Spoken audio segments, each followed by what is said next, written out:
Oi, sou RDV, você está no Nova Polis. Bora aqui discutir hoje aqui o Lula, conselheiro do Vorcaro. Ele foi pego com a boca na botija de novo. Nada surpreendente tratando do Lula. Então vamos dar uma olhada aqui nas notícias aqui antes, né? Então o BAC aqui, né, que foi até pago pelo Banco Master também para defender a venda do Master para o BRB. Agora falou que Lula aconselhou Daniel Vorcaro a não vender o Banco Master ao BTG. O BAC deve saber melhor que todo mundo o que aconteceu naquele conselho, né? Vamos ver aqui a reportagem aqui da timeline do Alan dos Santos. Sua posição pública, aconselhou o banqueiro Daniel Vorcara, controlador do Banco Master, a não vender a instituição ao BTG Pactual por um valor simbólico durante uma reunião realizada no Palácio do Planalto em 4 de dezembro de 2024. Reunião essa que não estava na agenda. Aí eu pergunto, Ramage, né? Vou deixar aqui eu quero mesmo, Ramage, que você fale. Porque eu quero parte por parte disso aqui, mostrar como que a tal da moral seletiva é hipócrita, pilantra, canalha. O que aconteceria com Jair Messias Bolsonaro se, primeiro, ele desse conselho de quais bancos deveriam vender para quem? Já começa por aí. Dois, se Bolsonaro tem amigo banqueiro. Três, O cara, o Flávio só ligou lá cobrando contratualmente um financiamento que foi firmado antes mesmo de todo escândalo, já criou uma tempestade toda. Agora o Lula, que é institucionalmente alguém representante no governo, deu conselhos pessoais para um investigado, não dá nada. e o que aconteceria com o Bolsonaro se ele falasse, não, numa reunião com banqueiros, sobre esse conselho todo que ele fez ali pro Vocaro, e não estivesse na agenda oficial, mas como é que estaria a imprensa pra cima do Jair Messias Bolsonaro? Ele sendo presidente ou não? Eles trancaram o Bolsonaro. Gente, o Bolsonaro não está preso, o Bolsonaro está sequestrado, tá? Eles trancaram o Bolsonaro no presídio porque um vídeo do Bolsonaro, um tweet do Bolsonaro, muda o rumo do debate político nacional. Uma palavrinha do Bolsonaro desabonando alguém que tá ali falando em nome da tal da direita, o cara desaba no dia seguinte. Ele não se elege pra síndico de prédio. Esse é o motivo pelo qual Jair Bolsonaro está sequestrado. Você não precisa sequestrar um político derrotado. Se o Lula realmente tivesse vencido as eleições de 2022, e nessa agora é o filho do perdedor que está competindo, ou pleiteando o cargo, o Lula estaria completamente, assim, numa posição de conforto. Mas não. Você imagina se isso aqui, que está na tela, tivesse acontecido com Jair Messias Bolsonaro.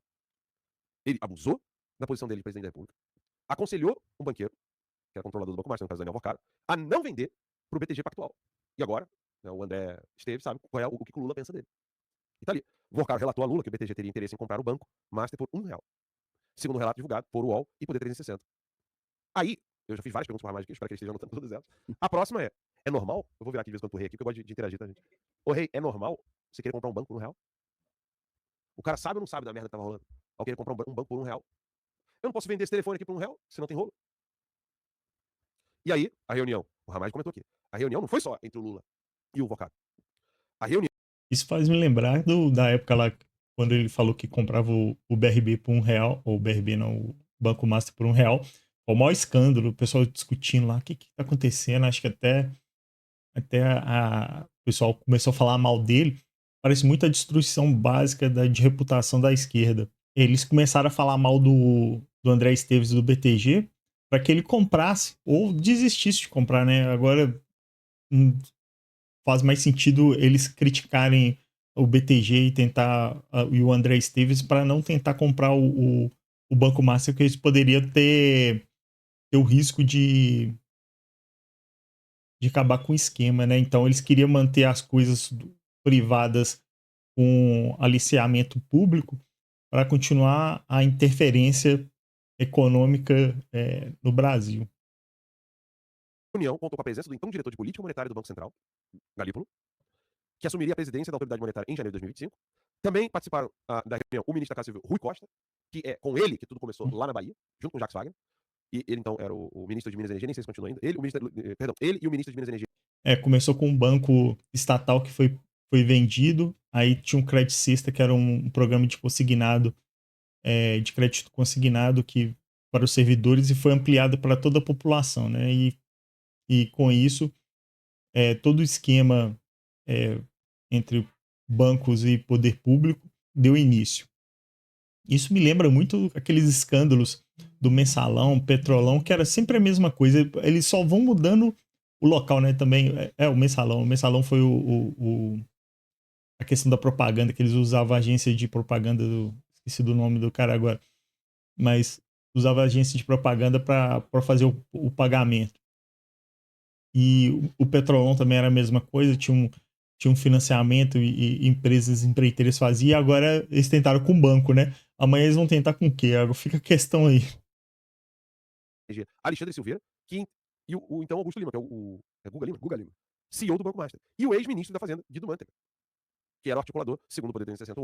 O Guido Mantega, pra lembrar, né? O cara lá da cartinha da democracia, né? Da frente ampla da democracia, né? Um picareta mesmo.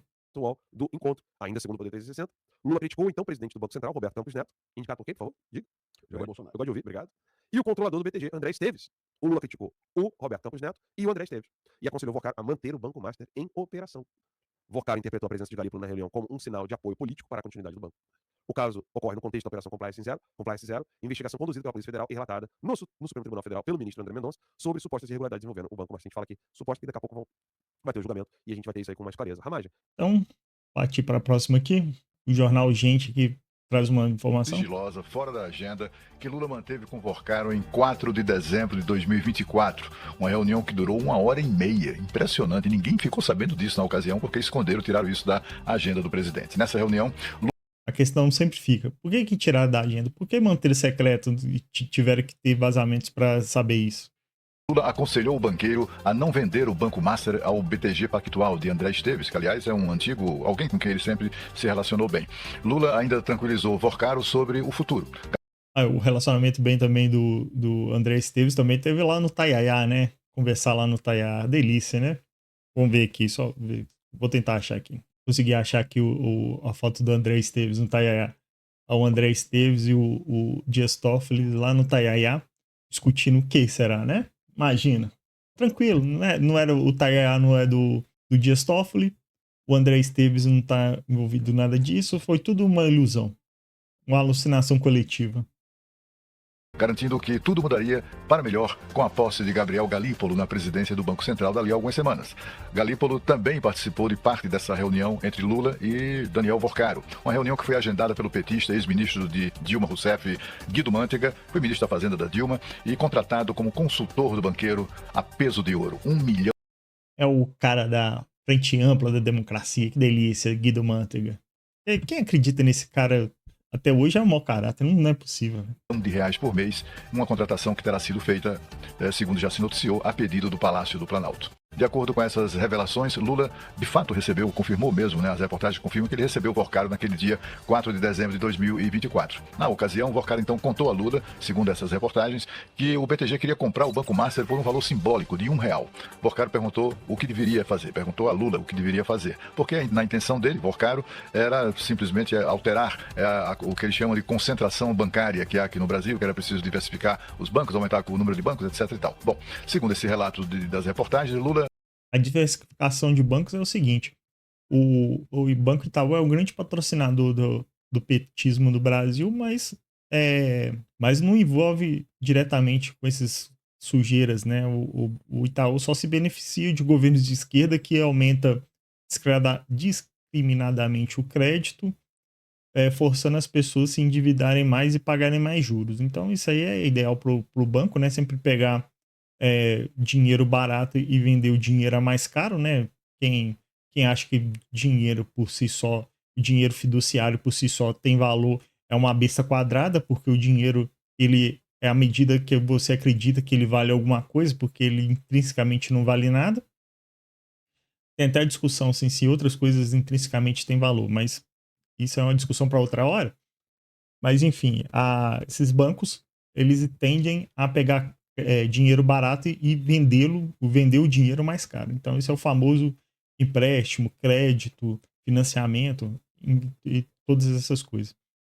Então, a concentração de bancos, o Itaú ele não tenta se envolver, o Bradesco não se envolve, o Banco do Brasil se envolveu, está quebrado as ações hoje, em 2026, no primeiro semestre de 2026, só caem, porque é interferência estatal direta no banco.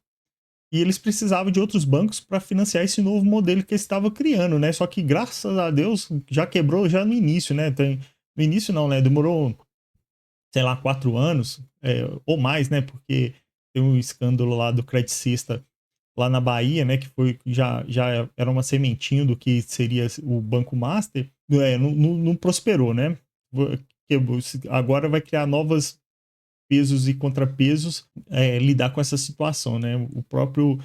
A própria CVM, o Fundo Garantidor de Crédito, o Fundo Garantidor de Crédito já vai criar mecanismo para que nenhum outro banco master haja nesse tipo de escrúpulo, né? Porque era fácil, você ficava tentando lavar dinheiro, pegando dinheiro consignado, precatórios não pagos, enfim, vendendo CDB absurdo para captar dinheiro, para você comprar político, para que eles paguem mais precatórios e rolar essa dívida eternamente, né? Só que o dinheiro acabou e esse dia chegou.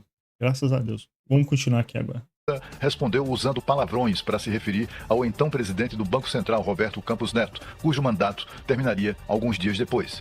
E também o presidente teria feito críticas a André Esteves, exatamente, que é sócio sênior e acionista controlador do BTG Pactual. Ainda há muito a explicar pelo governo petista, além do surpreendente papel do Lula como conselheiro de Daniel Vorcaro. Que coisa, né? Bom, além de contratar Guido Mantega, Daniel Vorcaro fez outras gentilezas ao governo, seus amigos e aliados, como contratar o escritório de advocacia do ex-ministro da Justiça, Ricardo Lewandowski. Há outras trocas de gentileza entre Lula e Daniel Vorcaro, como um certo laboratório de produção de insulina no interior de Minas Gerais, na cidade de Nova Lima, onde, aliás, foi preso o pai de Daniel Vorcaro na semana passada. Bom, esse laboratório foi inaugurado com pompa e circunstância e com a presença do presidente Lula, da então ministra da Saúde, Nízia Trindade, do seu substituto na sequência, que é Alexandre Padilha, e outras autoridades que também participaram daquele evento de inauguração. Vorcaro não pôde estar presente porque se encontrava em Londres. Bom, então, mais uma vez, o Lula atolado até o pescoço, mas o problema é o Flávio cobrar contratualmente um financiamento que foi fechado enquanto não havia nenhuma ilicitude no caso Master, né? Que eu não sabia que existia algo ilícito lá, né? Aqui o caso do Toyaya. Vamos ver aqui o Poder 360. O Luiz Cláudio diz aqui, Lula era conselheiro de Vorcaro. Em reunião, Lula pediu a Vorcaro que não vendesse o Master ao BTG, porque Campos Neto sairia logo do BC. E em seu lugar entraria gente do Lula, Galípolo. O BC recebeu o Vorcaro várias vezes. Excelente matéria do Poder 360. Eu não tinha mais nada de novo, foi basicamente a mesma coisa aqui. Vamos passar para a próxima aqui. Então, essa questão do Lula, do Vorcaro, BTG, foi uma estratégia que eles montaram da diversificação bancária, foi montada para que o Banco Master continuasse com a coligação PT-STF. Por que eu falo que é a coligação PT-STF? Você vê que o executivo, por um lado, estava tentando direcionar a política econômica com a troca do diretor do Banco Central, né, pelo Galípolo, e que ele abriria o crédito, faria milagres na economia para estimular a economia, só que ele não conseguiu, porque o Banco Central agora é independente, ele não pode se isentar de qualquer responsabilidade. Isso aí foi um feito memorável pelo Jair Messias Bolsonaro. Um Banco Central independente, eles não têm como lavar a alma e falar assim, não, estava sob comando. Ah, não, a culpa não é minha, a culpa é uma culpa política, não, é uma culpa técnica. Mesmo se eles cometerem qualquer erro, eles vão ficar marcados pro resto da vida por aquele erro. Então, se ele não conseguir empregos vitalícios em governos esquerdistas, eles vão pro mercado e vão se ferrar, porque eles vão ficar marcados pro resto da vida como o cara que ferrou a economia do Brasil. Então, eles não conseguiram não conseguiram baixar a Selic tanto assim, porque o governo esquerdista imprime dinheiro pra caramba e não consegue conter a inflação. E aí, voltando aqui, o Lula falou que o Galípolo ia dar um jeito na economia e, ao mesmo tempo, na outra direção, cercando totalmente, né, um verdadeiro movimento de pinça política econômica que a gente está na ditadura do PT-STF, o Moraes encontra com o diretor do BRB para forçar ele a comprar títulos do Banco Master ou até comprar o Banco Master em si, né? Então, aqui a Agência do Brasil diz, Moraes nega encontro com o ex-presidente do BRB na casa do Vorcaro. O ministro Alexandre de Moraes negou nessa terça-feira ter participado de um encontro com o ex-presidente do Banco de Brasília, o BRB. Paulo Henrique Costa, ele já está assinando aqui, a gente vai ver que já está assinando a delação premiada, tomara que ele coloque os peixes grandes, né? Se for para peixe pequeno, acho que só investigação sozinha já consegue, né? No primeiro semestre de 2025.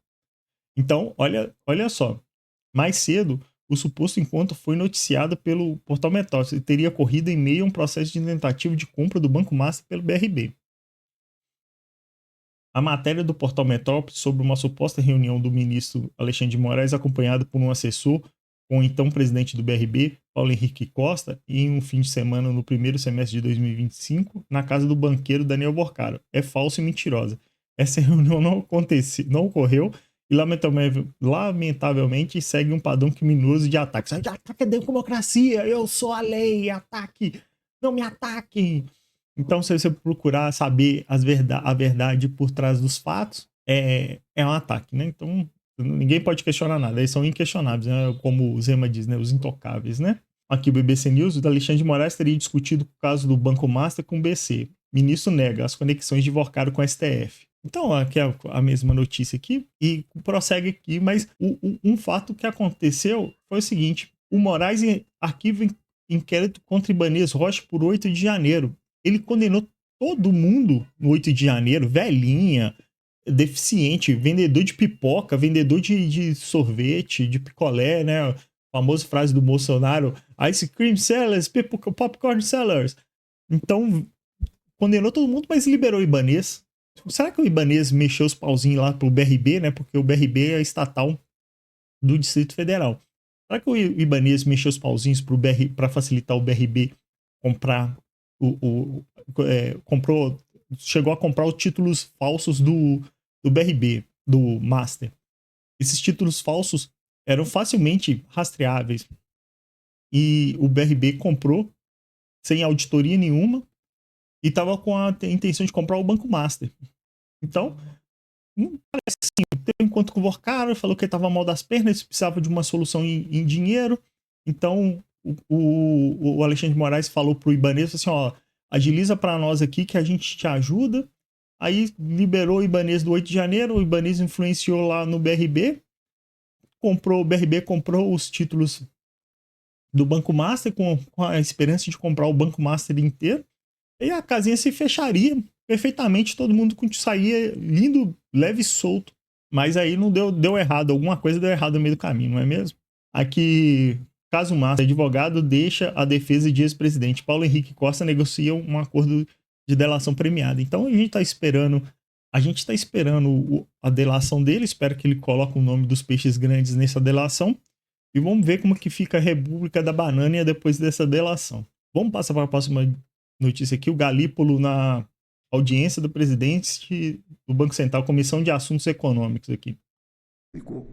E hoje está republicado, e ontem foi publicado, o seguinte fato, salvo desmentido.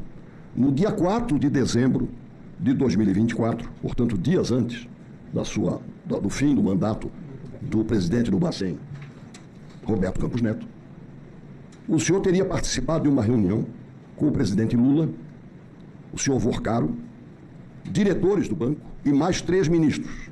É essa notícia que é publicada. Isso aí é adereço. O importante é saber se houve uma reunião.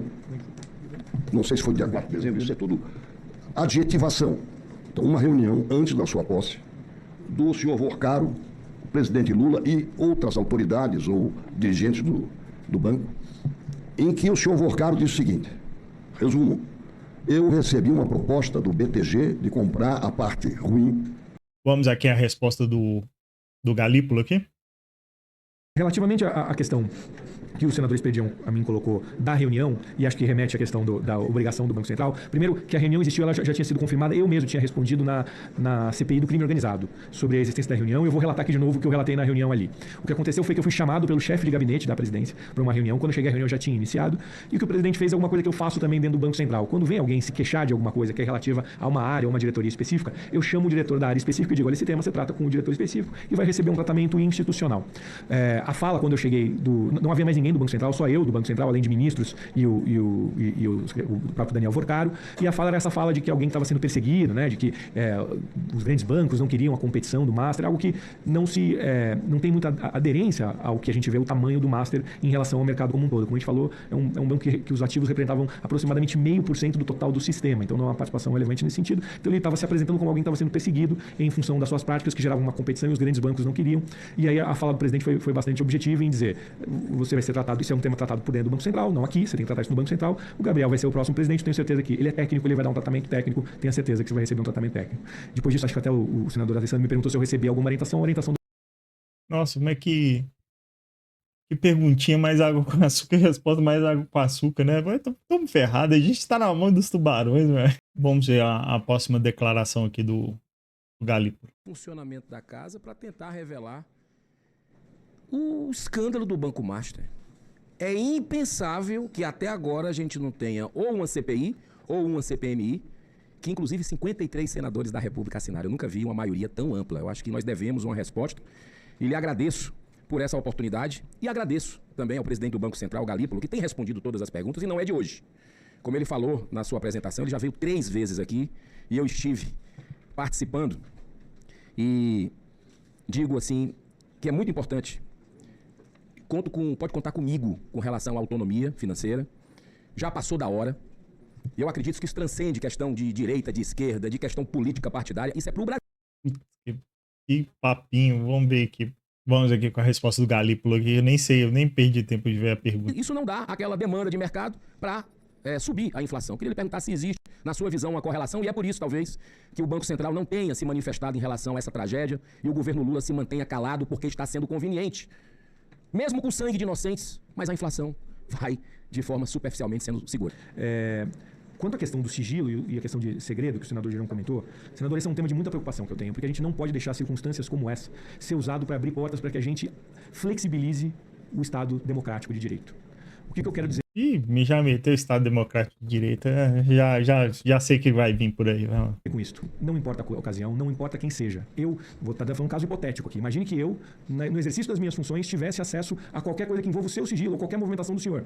Saiba, estarei aqui, zelando por esse sigilo. Sempre, porque é obrigação. Nossa, que coisas, velho. Eu não vou nem ver, não, que tá embrulhando o estômago aqui. Sinto muito aí, desculpa você aí que tava esperando alguma coisa. Vamos ver aqui o Renan Calheiros aqui. Não conseguiu autorização na gestão do Ilan Goldfarb para funcionar. Isso. Só obteve o sinal verde do Banco Central em 2019, sob Campos Neto, Roberto Campos Neto. Me permita perguntar, como foi a autorização? Uhum. Quem assinou? E por quais razões houve a autorização, meu presidente? Perfeito.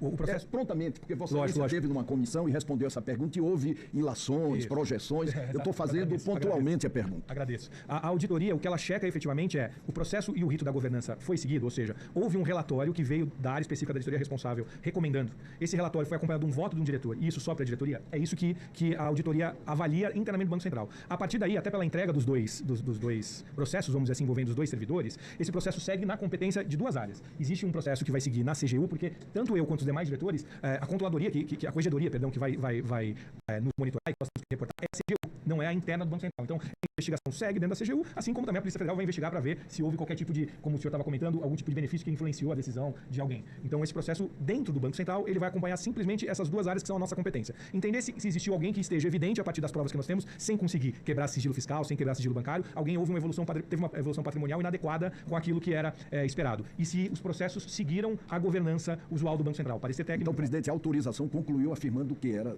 Que o processo, a auditoria checou os processos. O voto em si, que já está, acho que até inclusive público na imprensa, esse voto tarjado ali, o que envolve sigilo fiscal e sigilo bancário, ele analisou ali a origem dos recursos e a questão dos acionistas. Quem assinou, presidente? O voto, o Diorf na época, que se eu não estou equivocado é o professor João Manuel, e os diretores, os 8 diretores, sempre, obviamente, acho que não existe nenhum caso da diretoria abrir dissidência sobre um voto do diretor específico da área. O que pode acontecer é, se não tiver aprovação, o voto ele volta para ser rejeitado ou alguma coisa desse tipo. E por quais razões especificamente a autorização tem? A autorização vai analisar isso, a origem dos recursos e quem são os acionistas. E aí, Me perdoe, havia restrições de natureza ética que o impediram de obter autorização lá com o Ilan? de novo, né, eu não estava lá, a informação que eu tenho a partir do processo é que a discussão original era sobre a origem de recursos. O veto que teve na primeira, e eu tenho informação dessas duas. Uma que aconteceu Então havia dúvida sobre a origem de recursos no Ilan. Foi uma conversa de amigos, né? Como sempre, lá o coligação PT-STF tem os seus tentáculos no legislativo também. Então é isso aí. Vamos ver aqui o Lula, conselheiro do Vorcaro, como que vai ficar, né? O Galípolo ali escorregou igual fruta ensaboada, mais uma vez o legislativo deixando a desejar. E bora para a próxima aí. Então curta, compartilhe e deixa um comentário aí fazendo favor.